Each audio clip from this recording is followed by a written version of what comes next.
કરજણના તીર્થધામ નારેશ્વર તીર્થને 99 વર્ષ પૂર્ણ થતા અવધૂત ચરણ રજ ગામોની નારેશ્વર તીર્થ સાથે સાંકળવા નારેશ્વર પંચકોશી પરિક્રમા યોજાઈ છે।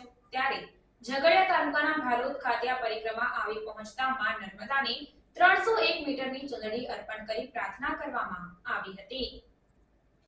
અવધૂત નિવાસ ટ્રસ્ટ નારેશ્વરના ઉપક્રમે અખિલ ભારતીય માં નર્મદા પરિક્રમા સેવા સંઘ દ્વારા આયોજિત આ કાર્યક્રમમાં 125 પરિક્રમાવાસીઓ જોડાયા છે। નારેશ્વર ધામ ખાતેથી નીકળેલી નારેશ્વર પંચકોશી પરિક્રમા નારેશ્વરથી મોટી કોરલ, નાની કોરલ, લીલીપુરા, જૂની શાયર, નવી શાયર, વેરુ, ઉમલ્લા, ભવપુરા, સરસાડ થઈ અને ત્યારબાદ આ પરિક્રમા ભાલોદ ખાતે પહોંચી હતી અને ભાલોદ ખાતે નર્મદા મૈયાને 301 મીટરની ચુંદડી અર્પણ કરી આ બ્રિજ જલ્દીથી બને તેવી પ્રાર્થના પણ કરવામાં આવી હતી।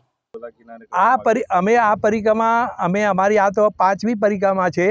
એટલે અમે ગુજરાત સરકારશ્રીના સ્ટેચ્યુ ઓફ યુનિટીના પાંડવકરના 24 થી 28 તીર્થોની પરિક્રમા કરાઈ। પાંડવકરના ઐતિહાસિક તીર્થો છે।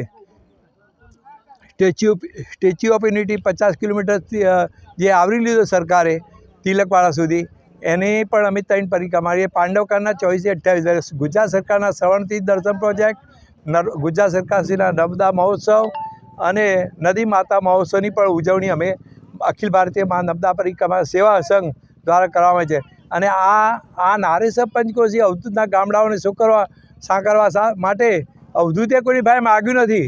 એટલે અવધૂત અમારી સાથે, અવધૂત નિવાસ ટ્રસ્ટ અમારી સાથે જોડાયું અને આ અવધૂતના ગામડાઓને સાંકળતા 3 બ્રિજ બને એવી અમારી ભાવના છે। અને આમાં આ પરિક્રમામાં 125 પરિક્રમાર્થીઓ જોડાયા છે।